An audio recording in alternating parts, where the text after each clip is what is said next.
At my son's wedding rehearsal dinner in Salzburg, a man I had not seen in 32 years found me at the bar, said my name in a voice I recognized immediately, and told me that everyone at the table we had just left was a professional actor playing a role. I did not drop my glass. I have been for 40 years a security consultant, and 40 years of assessing threat situations teaches you not to drop things when the situation changes, because the drop thing is the thing that tells the room that the situation has changed. I set the glass down carefully. I looked at the man in front of me. I said his name. He said, "Keep smiling. We are old friends, running into each other. Anyone watching sees two men who are happy to see each other." I kept smiling. I said, "Stefan." He said, "Yes." "My name is Nikolai Brenner. I am 64 years old. I was born in Vienna in 1960, the son of a civil engineer and a language teacher, raised in the 9th district with the specific quality of childhood that Viennese professional families of that generation produced, careful and musical and quietly competitive in the way of a city that takes its own culture seriously. I studied law at the University of Vienna, and then after a year that I spent largely reconsidering my life in the wake of an incident I will describe in its proper place, I moved into the field in which I would spend the following 4 decades. I am, or was until 3 years ago, a security consultant. Not in the corporate sense of someone who reviews access control systems and installs cameras, though I have done both of those things. In the specific sense of someone who assesses threats to individuals and institutions, and who designs protective measures, and who, when the situation requires, acts as the protective measure himself. For 20 years, I worked for a private firm based in Vienna with offices in Zurich and Munich.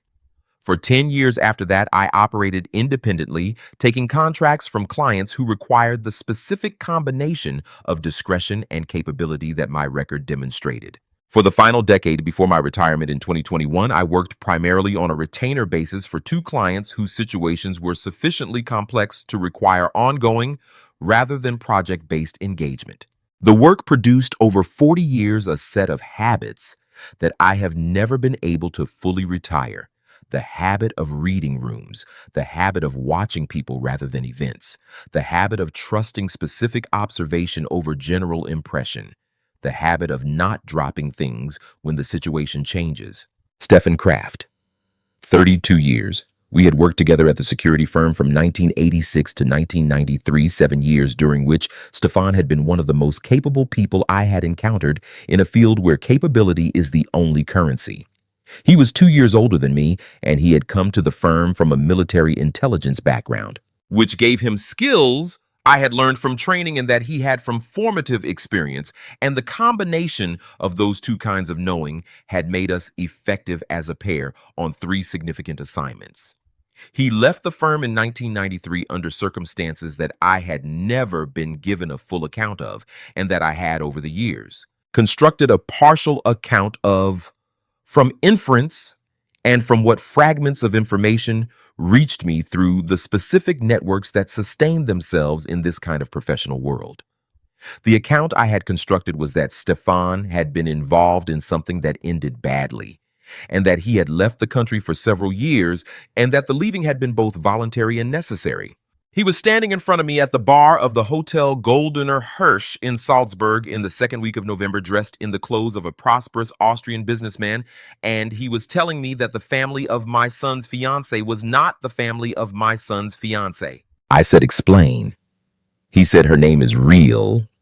Lena Hartman is the name she uses, and I believe it is the name she was born with. But the parents, the brother, the aunt, the 2 cousins she has introduced to your family over the past 2 years, none of them are her actual family. They are professionals." I said, "Professionals." He said, "My specific kind of professional, people who play roles, people who construct identities and maintain them." I said, "Why?" He said, "This is what I need more time to explain." I said, "Who is she?" He said, "I am not entirely certain." I said, "Who hired you?" He said, "A man named Tobias Reiter. He is the one playing the father. His name tonight is Eric Hartman." I said, "And you?" He said, "I am a cousin, Robert Hartman." I said, "Why are you telling me this?" He said, because I found out 2 days ago what the target of this operation actually is. He looked at the room for a moment. He said, there is a safe deposit key in a bank in Zurich.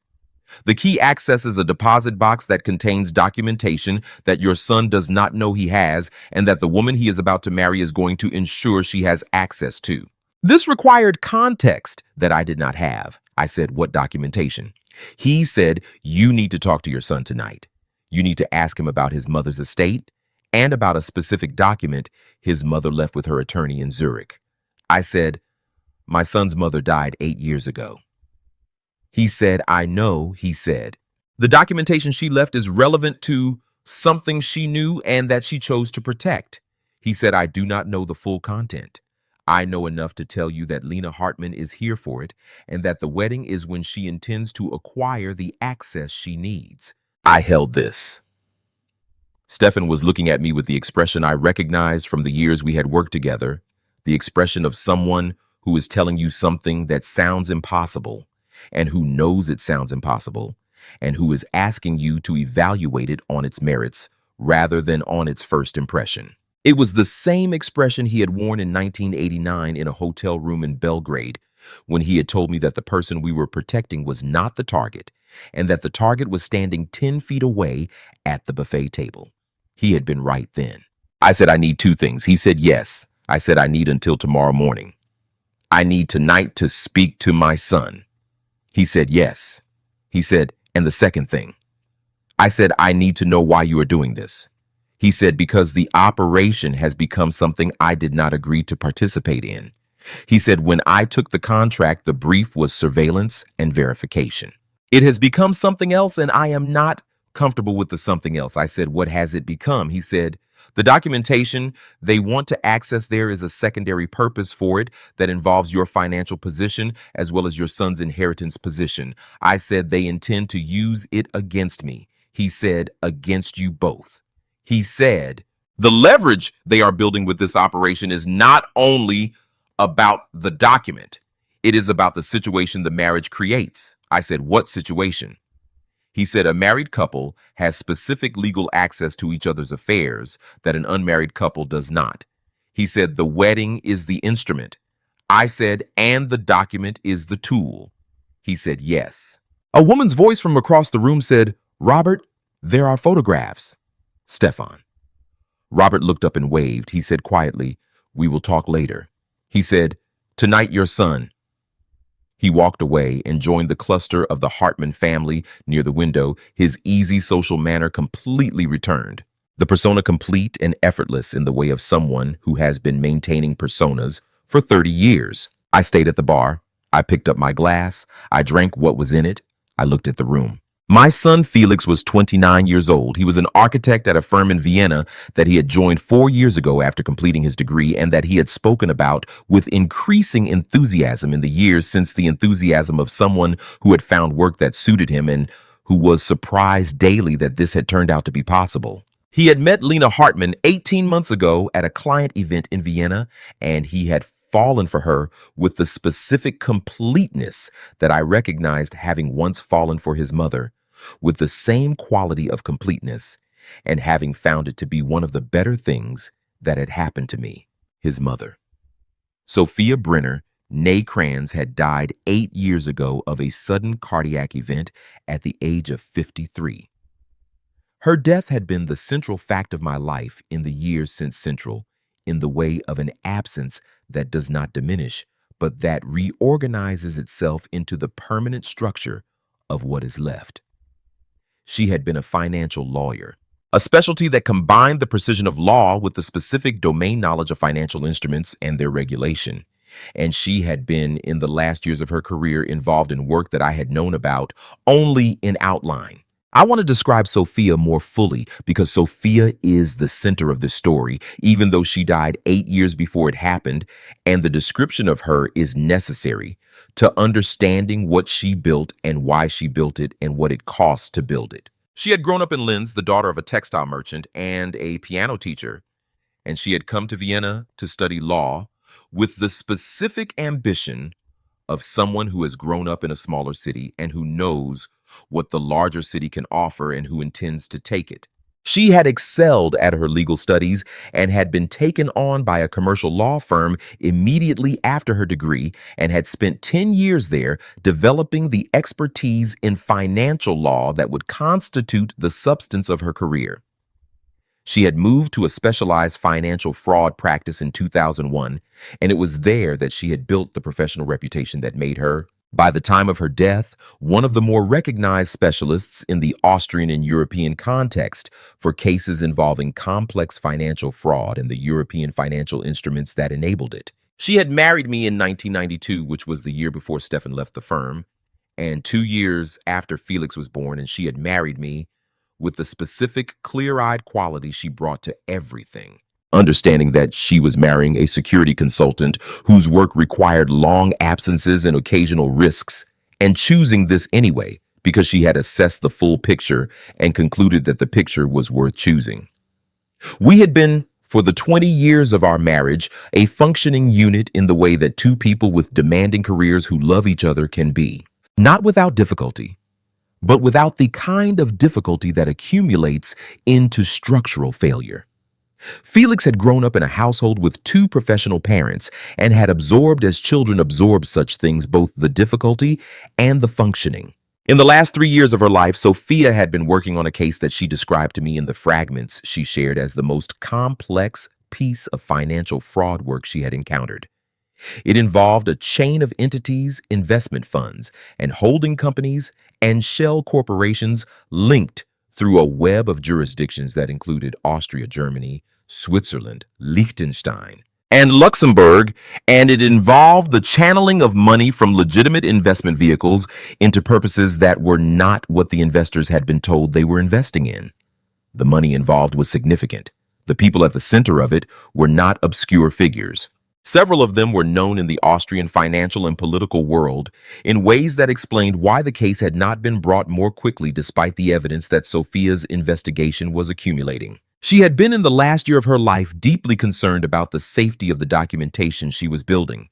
I know this now from conversations she had with Dr. Specht in that period, conversations that Dr. Specht shared with me in the weeks after the Salzburg postponement.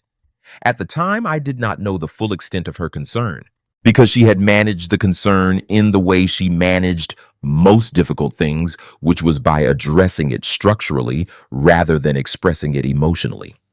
She had made the arrangements with Dr. Specht. She had made the Zurich deposit. She had written the specific instructions about Felix and the access and the coercion or manipulation provision. 3 months after completing these arrangements, she had died. I had always believed the death was what the medical examination said it was.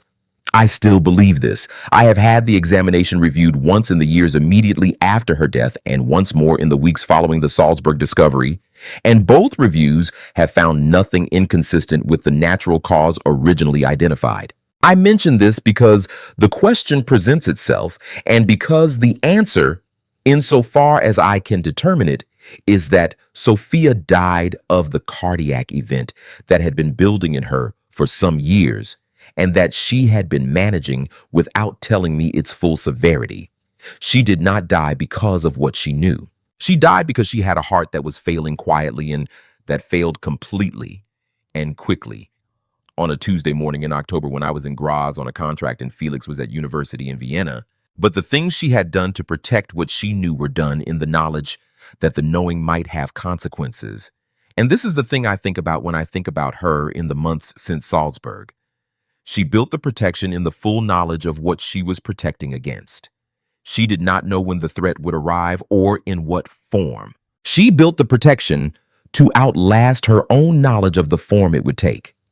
This is a form of professional craft that I understand from my own field, the design of protective systems that function without the presence of the designer. She built it correctly.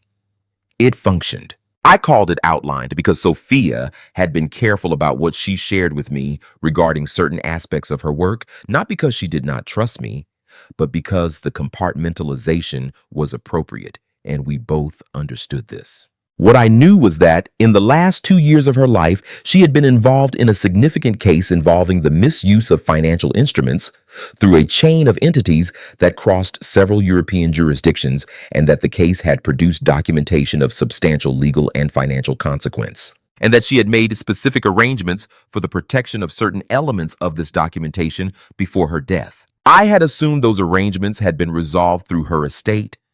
I had dealt with her estate through her attorney in Vienna, a woman named Dr. Karen Specht, who had handled everything competently and carefully, and the estate had been distributed to Felix and to me in the proportion Sophia had specified, and I had not in the 8 years since had reason to revisit the question of whether there were elements of her estate that had not been surfaced in the process. I needed to talk to Felix. He was at the other end of the room with Lena's hand in his, talking to the people who had been introduced to us over the past 18 months as her family.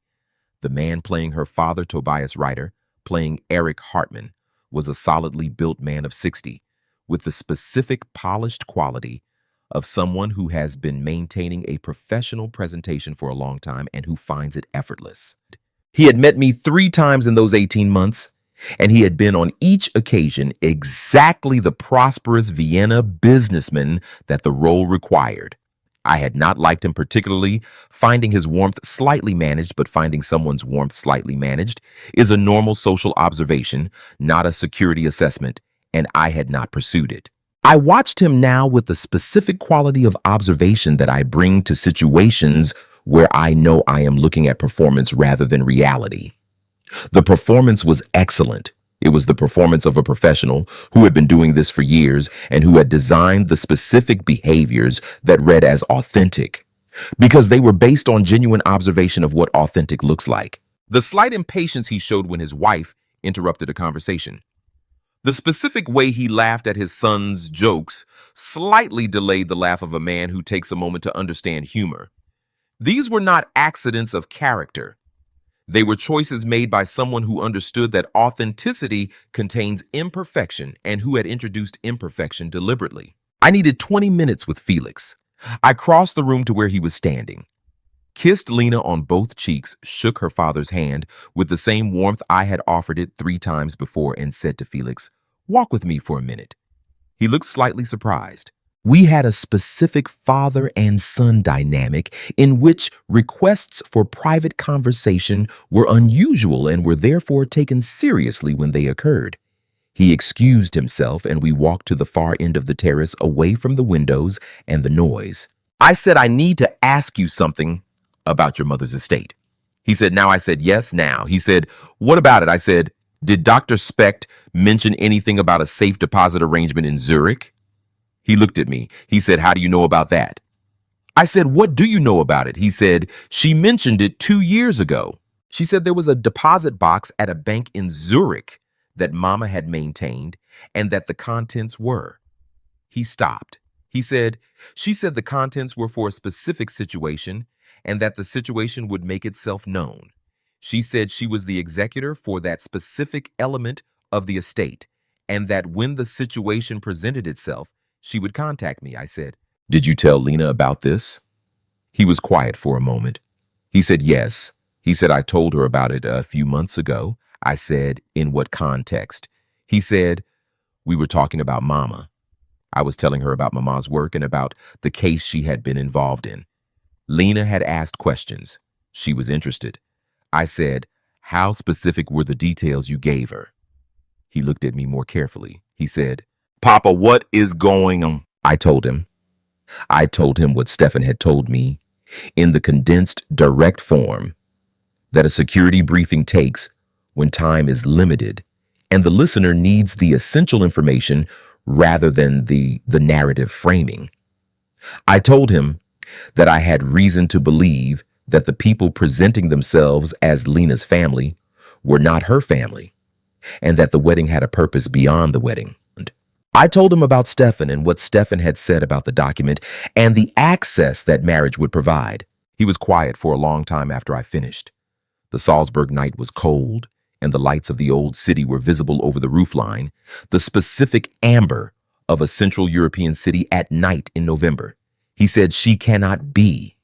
He said it not as a question, but as the statement of someone confronting the gap between what they believed and what they have been told. I said. I do not know yet what she is or is not. I said, I know what I have been told. I know who told me. I know enough about the person who told me to take the information seriously. He said, the man at the bar.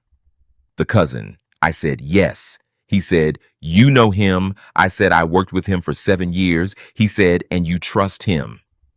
I thought about this. I said, I trust that he believes what he told me. I said, whether what he told me is accurate is what I need to verify. He said, how? I said, I need tonight. I need tonight to make some calls and to access some information. I said, can you behave normally for the rest of this evening? He said, can I behave normally?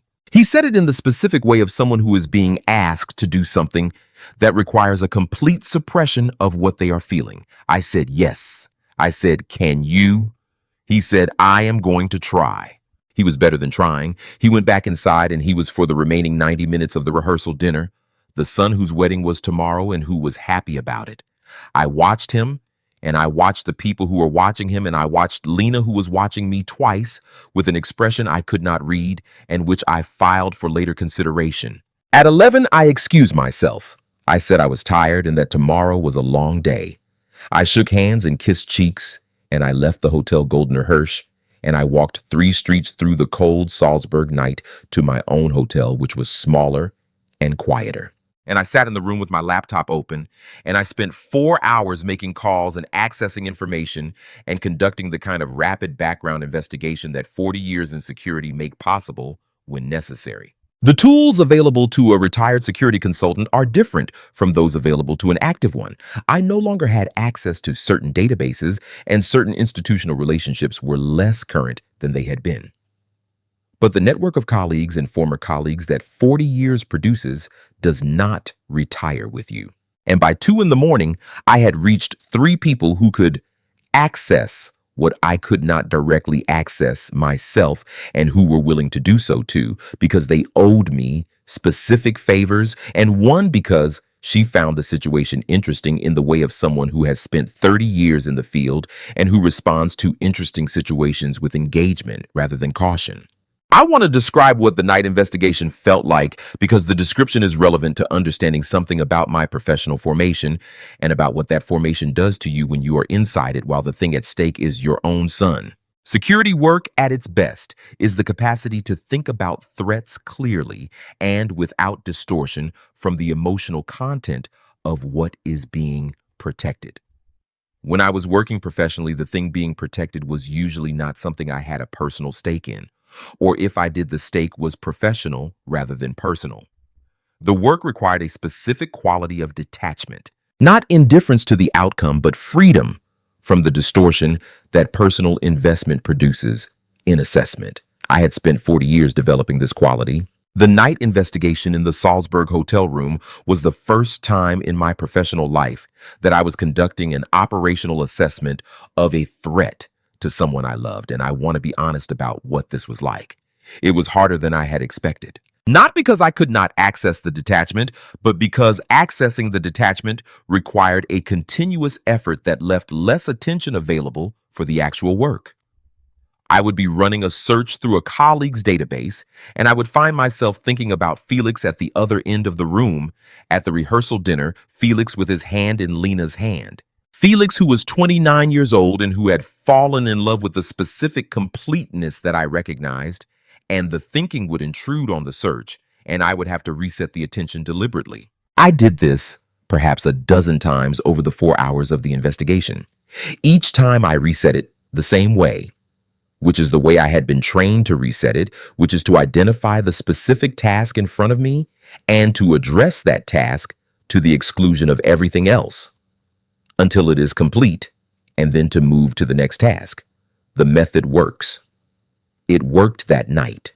By 2 in the morning, I had a clear picture of Tobias Ryder and Monica Saller, and the network they were part of, and the operation that had been constructed around Felix and the Zurich documentation. What I also had as a result of the 4 hours was a specific quality of cold anger that I recognized from previous professional situations and that I have learned to treat as useful information about the severity of the situation rather than as a state to be acted from directly. The anger was appropriate. It was appropriate because what had been done was a sophisticated and deliberate construction designed to use a young man's capacity for love as the instrument of a financial crime. And this is the kind of thing that generates appropriate anger in anyone who understands clearly what it means.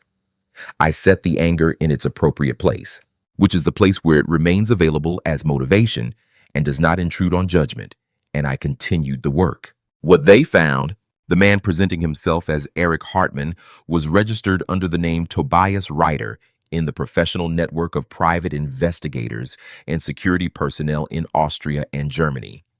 He had a record in the investigative data that my colleague in Munich accessed, not a criminal record, but a professional history that included several documented cases of identity fraud operations. The kind of cases that end in civil rather than criminal proceedings, because the proof threshold for criminal fraud and identity assumption is difficult to meet. He had operated in Germany and Austria, and once in Switzerland under different names on at least 4 documented occasions. He was 62 years old, and he had worked for a period in his 30s for a legitimate investigative firm in Frankfurt before transitioning to independent operations of a more ambiguous character. The woman presenting herself as Lena's mother was identified through a photograph comparison my Vienna colleague ran against a database of professional operatives. Her name was Monica Saller, 58 years old, and she had a connection to Tobias Ryder through a shared professional history that went back at least 15 years. The connection was through records of a company that had been dissolved in 2011, a company that had provided what it described as family mediation services, and that had been the subject of a regulatory inquiry in 2009 that had not resulted in prosecution. The man presenting himself as the brother was Stefan's age, a genuine confirmation that the operation was as Stefan had described. Stefan himself appeared in several of my colleagues' searches as a former operative whose professional history was exactly what I knew it to be, including the exit from the firm in 1993 and a period of several years in which his location and activities were not well documented, and that was consistent with the inference I had constructed. Lena herself. This was the most interesting and the most incomplete picture. Her name appeared to be genuinely hers. Her background in Vienna, the apartment she shared with Felix, the graphic design studio where she worked, the history that Felix knew of her was genuine in the sense that these things existed and had been hers for at least 4 years. But before 4 years ago, her traceable history became thin, and the thinness was not the thinness of someone who simply lived quietly, but the specific thinness of a history that has been assembled rather than accumulated. The birth record in Graz, the school records, the university certificate, each was present, but each was present in a way that a careful professional would recognize as constructed rather than grown. At 3 in the morning, I called Dr. Specht in Vienna. She answered on the 4th ring in the voice of someone woken from sleep, who is accustomed to being woken from sleep when matters require it. I told her I needed to speak to her about the deposit arrangement in Zurich. She was quiet for a moment. She said, I have been expecting this call for some time, not at this hour, but the call itself. I said, what do you know about the situation? She said, I know that Sophia was very specific about the conditions under which the deposit should be accessed and that those conditions have not been met. I said, what were the conditions? She said Sophia's instructions were that the deposit was to be accessed by Felix and only by Felix in person, in the presence of myself and under circumstances that I verified to be free of coercion or manipulation. She said she was very specific about the coercion or manipulation provision. I said, did she say what she expected the coercion to look like? She said it would come through a relationship. She said the documentation in the deposit box was valuable enough that when it became known to certain people, those people would attempt to access it through Felix because Felix would be the holder. She said she wanted me to be the safeguard. I said, have you been contacted? She said, not directly. She said, I have been aware for some time that Felix's relationship with Lena Hartman was something Sophia would have wanted me to pay close attention to. She said, I have been paying close attention. She said, I believe the wedding tomorrow is the moment Sophia anticipated. I asked her what was in the deposit box. She said the documentation of the financial fraud case Sophia was working on at the time of her death. She said the case was never concluded. The investigation was interrupted when Sophia died, and the prosecution authorities at the time did not have sufficient evidence to proceed without Sophia's active involvement. She said, what Sophia had compiled was the evidence sufficient to restart the prosecution. She said, the people at the center of that case have known for 8 years that this documentation exists. She said they have been waiting for an opportunity to destroy it before it can be used.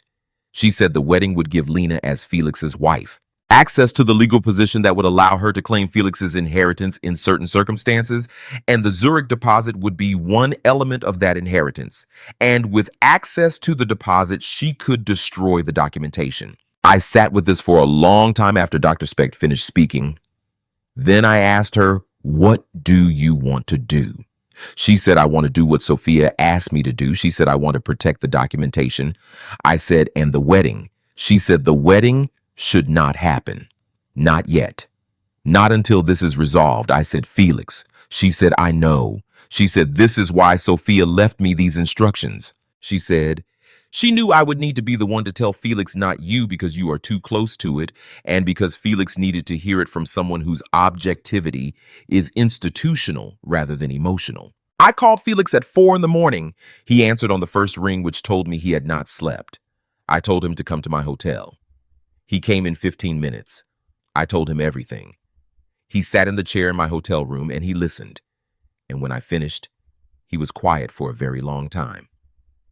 Outside the window, the pre-dawn Salzburg sky was beginning to lighten over the fortress on the hill. The specific gray-blue of early morning in a city that has been a city for 1,000 years. He said she knew from the beginning. I said, I believe she was placed in your life for this purpose. He said, the 2 years. He said, she knew from the beginning. I said, yes. He said, was any of it real? He said it in the voice of someone asking a question they do not want answered, but that they need to ask regardless. I said, I do not know. He said, did she love me? I said, I do not know. He said, is there a version of this where she was used to, where she didn't know where? He stopped. I said, I do not know the full picture yet. He said, but you think she knew? I said, yes. He was quiet for a while. Then he said, what do we do? I said, Dr. Specht is available to speak with you. She has a plan for the documentation. I said, the wedding needs to be postponed. He said, postponed. I said, yes. He said, not canceled. I said, not until we know what Lena is. He said, because there is still the possibility. He stopped. I said, yes, there is still the possibility. He said, I am holding on to that possibility. I said, I know. I said, hold it carefully. The wedding was not canceled. It was postponed on the morning of the ceremony by a message from Felix to the assembled guests and family, a message that cited a personal matter requiring attention, and that asked for everyone's patience and understanding. The message was specific enough to be believed and vague enough to protect the investigation that was now beginning. Lena Hartman disappeared the morning of the postponement. She was gone from the hotel by 9 before Felix's message went out. Stefan, who had been monitoring the situation through the night, reached me with the information at 9:15.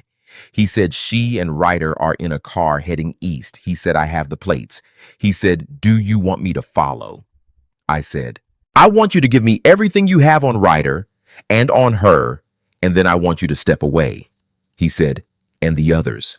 I said, the others will go their own ways. They are professionals. They will not be easy to find without significant institutional resources. He said, the police? I said, yes. The police.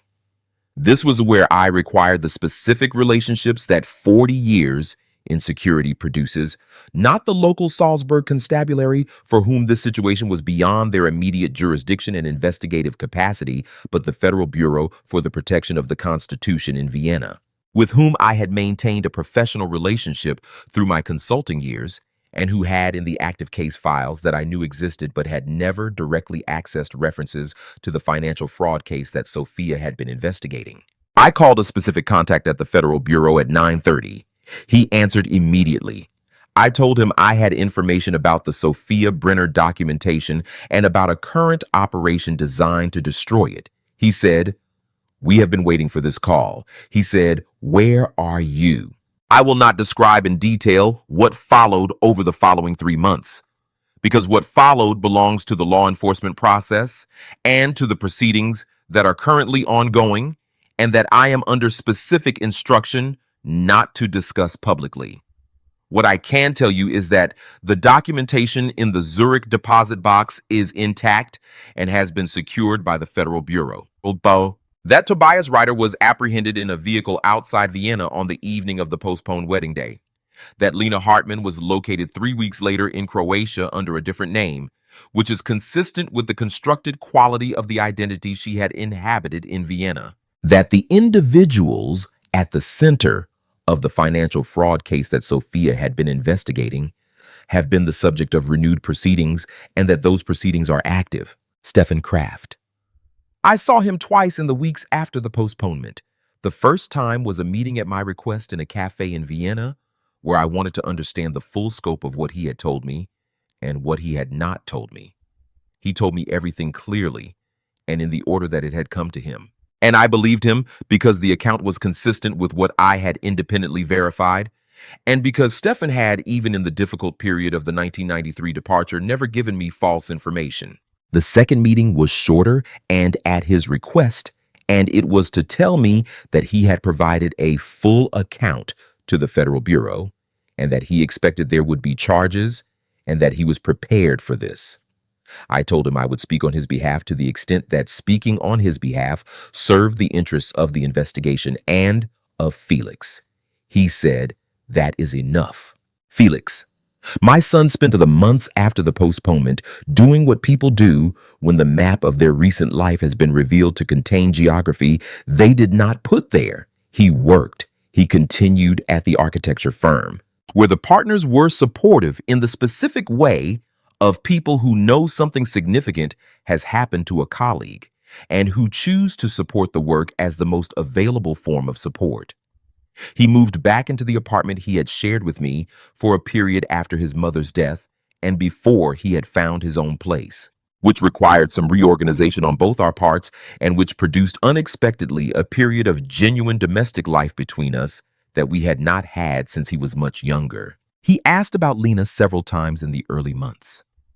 He asked what she was, what she had been, whether the feelings she had expressed had been genuine or performed. I gave him what I knew and acknowledged what I did not know, and told him that some of these questions would be answered when the proceedings produced their account. He listened and accepted this, and then he asked the question that I think was the question underneath all the others, which was there ever anything real? I said I believe there was. I said I believe that people who spend sufficient time in a cover identity sometimes develop genuine elements within that identity. I said I do not know whether what she felt for you was genuine. I know that you felt something genuine, and I know that genuine feelings are not invalidated by the conditions that surrounded them. He was quiet for a moment. He said, "That is a very careful way to say something." I said, "Yes." I said, "It is the most accurate way I know to say it." We are in March now.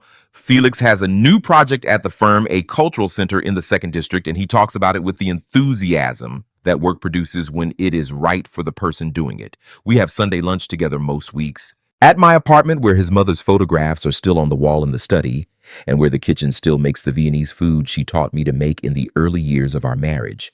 He brings wine, I make the food, we talk about the project, and about the world, and occasionally about things that are more difficult.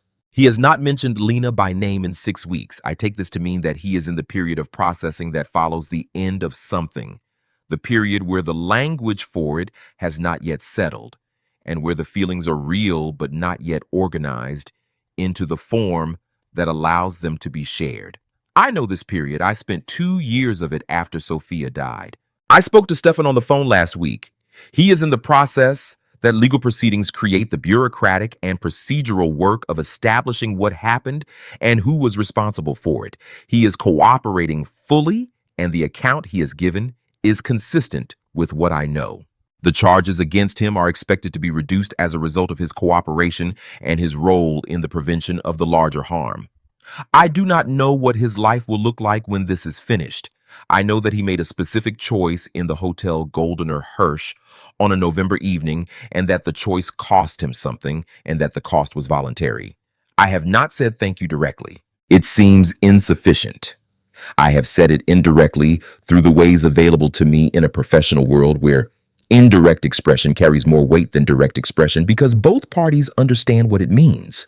The documentation that Sophia protected is doing what she designed it to do. The case that was interrupted by her death is resuming with the material she preserved. The people she spent her last years working to hold accountable are being held accountable. I do not know if she anticipated that it would take 8 years and that the mechanism of the documentation's protection would be this specific. I believe she would have considered the outcome worth the mechanism. There are things I think about in the specific way that you think about things that happened and that produce consequences you are still living inside. I think about the 32 years between the last time I saw Stefan and the evening in the Hotel Goldener Hirsch when he appeared at my elbow and said my name. I think about the specific calculation he made when he recognized my son's name in the contract documentation and decided to do what he did rather than what the contract required. I think about the fact that the calculation was professional before it was personal, which is the kind of calculation that 40 years in security prepares you to make, and that I recognize as correct, not because it produced the outcome I wanted, but because it was the right calculation on its own terms. I think about Sophia most often. I think about the years of the financial fraud case and the specific choices she made about what to document and where to keep it and what instructions to leave with Dr. Specht. I think about the fact that she did all of this knowing she was not well. She had been managing a cardiac condition in the last year of her life that she had not shared with me fully, which I understood only after her death from the medical records, and that she had chosen to manage quietly while continuing to work. I think about what it means to make careful arrangements for circumstances you anticipate but hope will not occur. And I think about whether the making of the arrangements is the thing that makes the hope possible. My name is Nikolai Brenner. I am 64 years old. My wife died 8 years ago, and she left behind documentation that protected the work she had spent years doing and that I did not know about until a man I had not seen in 32 years found me at a bar in Salzburg and said my name. My son is in the 2nd District working on a cultural center. The Salzburg Fortress is still on the hill. The amber lights are still in the old city at night. The wedding has not been rescheduled. It may be eventually. Felix has not closed the door to the possibility that something genuine existed inside the constructed identity of the person he was planning to marry, and I respect this as the right thing for a person of 29 to hold. I do not hold it myself, or not in the same form. What I hold is the specific assessment of a security professional, which is that the situation produced the people who were needed to address it, and that the documentation Sophia protected did what she designed it to do. The rest I leave to the proceedings and to the months ahead and to the Sunday lunches and the architecture project and the kitchen in my apartment where the photographs are still on the wall. The rest is the part that I am not responsible for designing. I am responsible only for the assessment and for not dropping the glass. I did not drop the glass. I want to describe more fully what happened in the weeks between the postponed wedding and the Federal Bureau's engagement, because those weeks were the period during which the shape of the full situation became clear, and during which I had to manage the gap between what I knew and what Felix knew, and what Felix needed to know and when. The morning after the postponement, I drove to Vienna with Felix. He had spoken with Dr. Specht by phone, and she had explained to him in the patient and careful manner of a lawyer who has been sitting with something difficult for a long time and who knows the time has finally come to share it. The full account of what Sophia had done and why, and what the deposit contained, and what the instructions specified. He had listened without speaking for most of the call. When it was over, He sat in the passenger seat of my car on the Autobahn heading northeast and looked at the Austrian landscape going past in the November rain and said nothing for 40 minutes. Then he said she knew she was going to die. I said she knew her heart was serious. I do not know whether she knew the timeline. He said she made all those arrangements. She wrote the instructions. She chose Dr. Specht. He said she was planning for what would happen after her. He said, and she thought this was going to happen. He gestured vaguely, which I understood as a gesture toward everything that had happened in the previous 18 hours. I said, she thought something like this was possible. I said, she built the protection for a possibility, not a certainty. He said, but she was right. I said, yes. He was quiet for a while. Then he said, do you think she knew about Lena specifically? I said, no. I said Lena would have been 10 years old when Sophia was making these arrangements. He said, but she knew that someone would come. I said she knew that the documentation had value and that people who knew about it would eventually try to access it through the channel that was available, which was Felix. I said she did not know the form that would take. He said she trusted me. I said she trusted the protection she built. He was quiet again. Then he said she trusted me to be the kind of person who would not simply hand over access to what she had protected. I said, yes. He said, and I almost did. I said, Felix. He said, I told Lena about the deposit. I said, you told your fiance about something your mother left you. I said, there is no version of a relationship in which that is a betrayal of your mother's trust. He said, I told the person who was using that information to plan what they were planning. I said, yes. I said, you did not know who you were telling. He said, does it make a difference? I said, it makes every difference. He said, does it feel like it makes a difference? I held this. I said, no, not yet. I said, it will. In Vienna, I went to the Federal Bureau and Felix went to Dr. Specht. We were in separate places for 4 hours and then we met at my apartment for dinner. And each of us had a version of the day that we brought to the table and that we shared over the Viennese food that Sophia had taught me and that I made because it was the food Felix associated with home and because the occasion required something that felt like home. The Federal Bureau contact, whose name I will call only Herr M because he is active and his name is not mine to use, had been thorough in his engagement with what I brought him.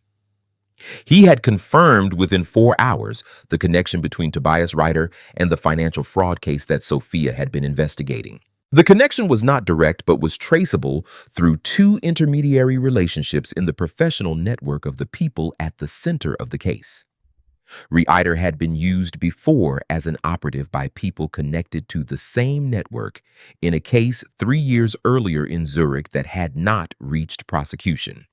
The parallels between that case and this one were significant. Herr M had also confirmed something that Stefan had not told me, but that was consistent with what Stefan had told me, which was that the operation had an additional element beyond the documentation.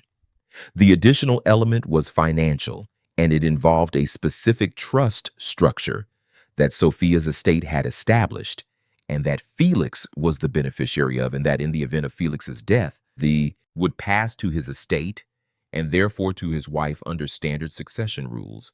The operation was not only about destroying the documentation, it was about creating a situation in which the trust assets passed to Lena through the mechanism of the marriage and Felix's death. I heard this in a conference room in the Federal Bureau building in Vienna, and I received it with the professional stillness that the situation required.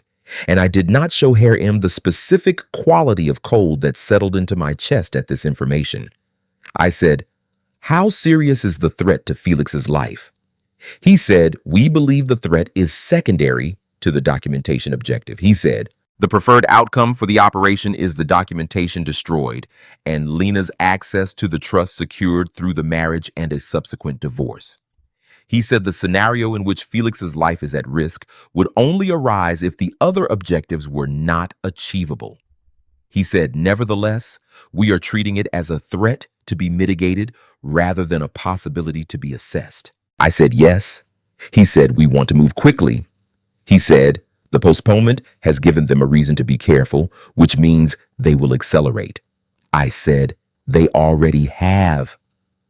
Reiter left Salzburg the morning after the postponement. He said, we know. He said, "We have him located."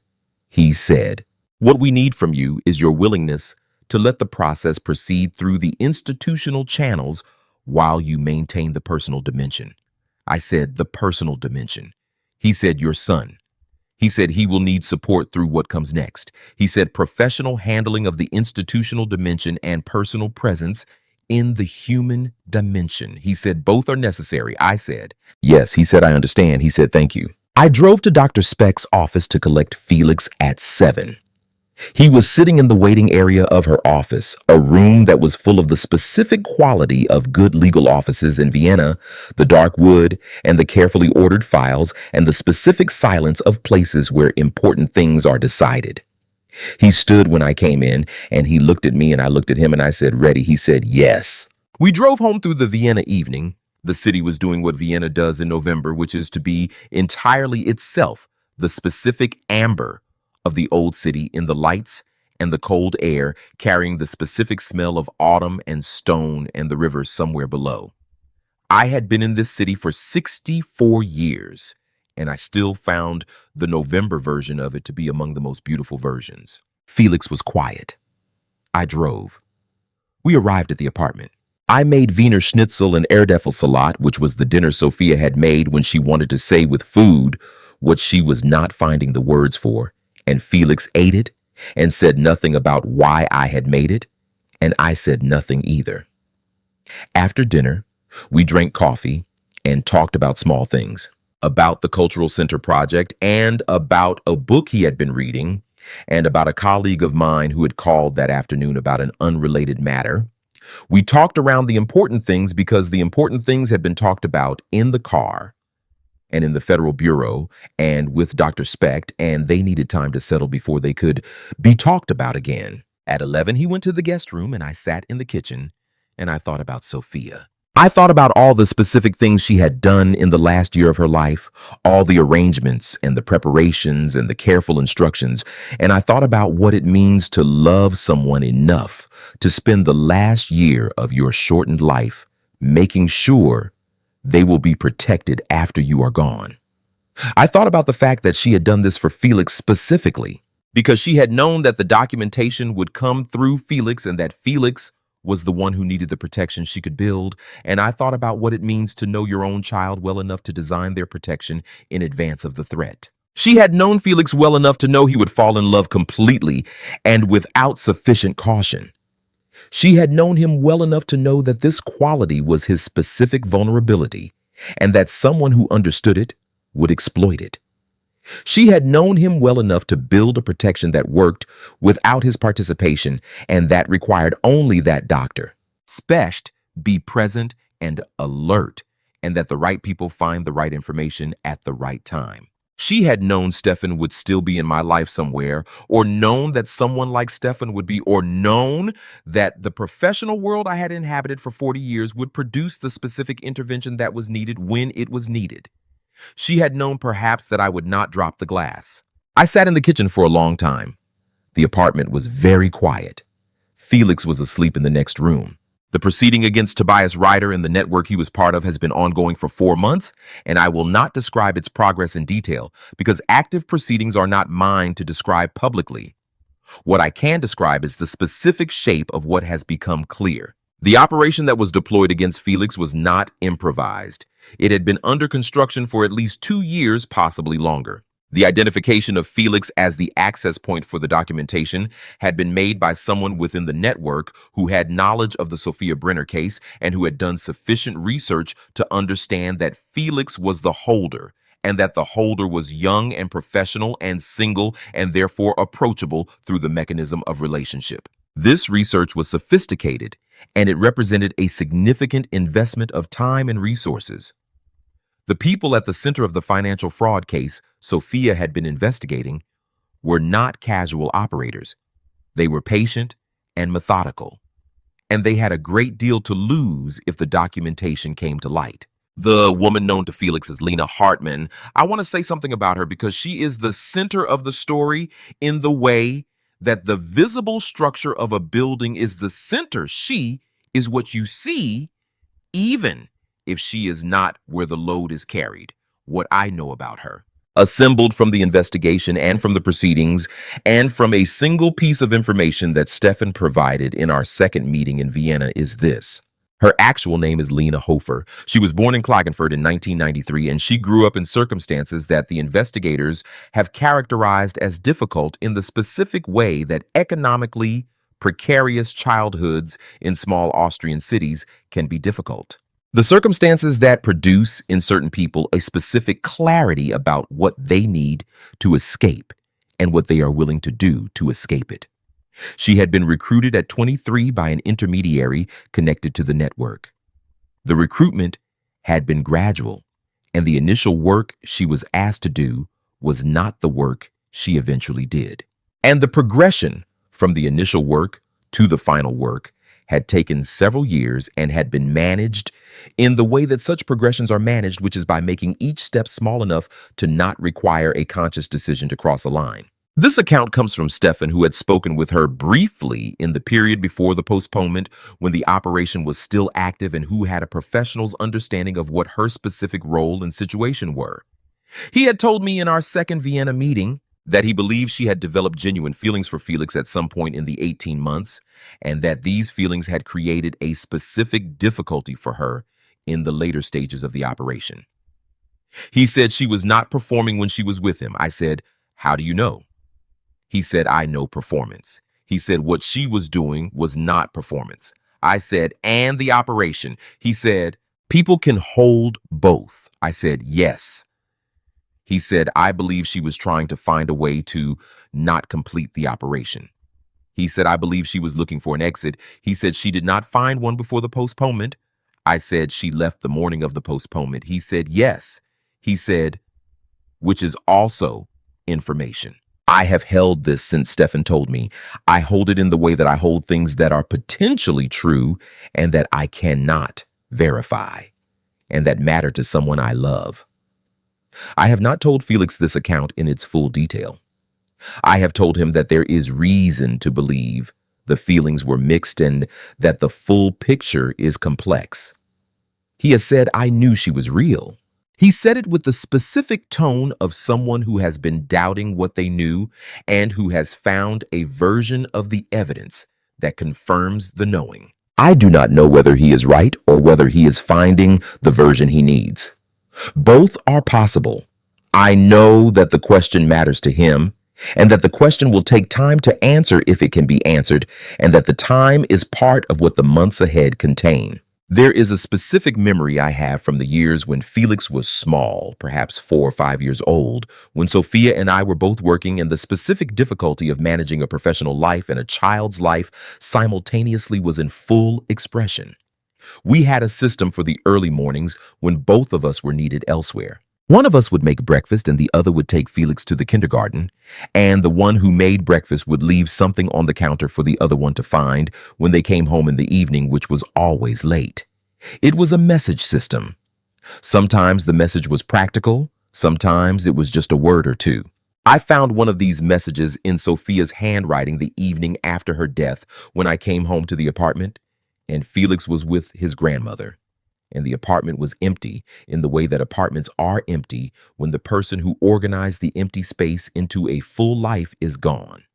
The message was on the counter in the kitchen, not in the morning position, but in the evening position, which meant she had left it after I had already left for Graz. It said, "Felix's shoes are in the hall cupboard."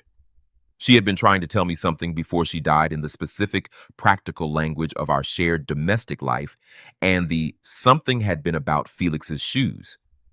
This is what I mean when I say that her absence reorganized itself into the permanent structure of what is left. The absence is not in the large things. It is in the message about Felix's shoes. I am telling you this because the work she did in the last year of her life, the deposit, and the instructions, and the protection she built, was the large version of the message about Felix's shoes. She was telling me something in the language available to her, which was the language of legal instruments and carefully chosen trustees and specific instructions about access and conditions. She was saying, "I will not be here, but I have made sure this is here in the right place, working correctly for when it is needed." It was needed. It was there. It worked correctly. "My name is Nikolai Brenner. I am 64 years old. I was a security consultant for 40 years and I retired in 2021. And 3 years later, I stood at a bar in Salzburg and a man I had not seen for 32 years said my name, and everything that followed from that. Felix is working on a cultural center in the second district. He comes to Sunday lunch most weeks. The Wiener Schnitzel is available when the occasion requires it. Sophia's photographs are in the study. The wedding has not been rescheduled. The documentation is with the Federal Bureau. The proceedings are active. The people at the center of the financial fraud case that Sophia spent her last years building a case against are facing what she spent those years preparing them to face. This is 8 years later than she would have wanted, and it is exactly what she designed. And both of those things are true simultaneously. Stephen Kraft is in the proceedings. He will come out of them differently than he went in, whether better or worse, I cannot say with certainty, but differently. He made a choice in the Hotel Goldner Hirsch, and the choice cost him something, and he made it anyway. I have been in this profession long enough to know that this is not common and to know what it is worth. I did not drop the glass. This is the thing I come back to when I think about what my 40 years in security actually produced in terms of the specific person it made me. I did not drop the glass because 40 years of training and practice meant that I did not drop the glass, and not dropping the glass was the specific thing that was required in that moment. And the requirements of the moment are what you train for. The training was worth what it cost. The amber lights are still in the Salzburg Old City at night. The fortress is still on the hill. The Autobahn from Salzburg to Vienna is exactly as it has always been. The road through the specific landscape of Central Austria in November. That is not beautiful in the way that the Alps are beautiful, but that has its own specific quality. The quality of a landscape that has been lived in for a very long time by people who built things in it and whose things are still there. I drove it in November with my son. We drove home. There is one more thing I want to say about the specific quality of the hour before I called Felix at 4 in the morning. I had been sitting with the information from Dr. Specht and from the investigators for approximately 90 minutes. The information was clear. The situation was clear. The decision about what to do was clear. What was not clear and what the 90 minutes were for was the question of how to tell my son that the person he was going to marry in 6 hours had been placed in his life deliberately to use what his mother had protected. I have been in my professional life the person who delivers difficult news to clients. I have told people that the situation is worse than they believed. I have told people that the person they trusted was not who they believed them to be. I have told people that the protection they thought they had did not exist. I have been trained to deliver this information in the manner that serves the recipient, which is clearly and directly, and with the full account rather than the managed account, because managed accounts produce a false confidence in the recipient that collapses when the full account becomes available. I know how to do this professionally. I have done it professionally for 40 years. Doing it as Felix's father was not the same thing.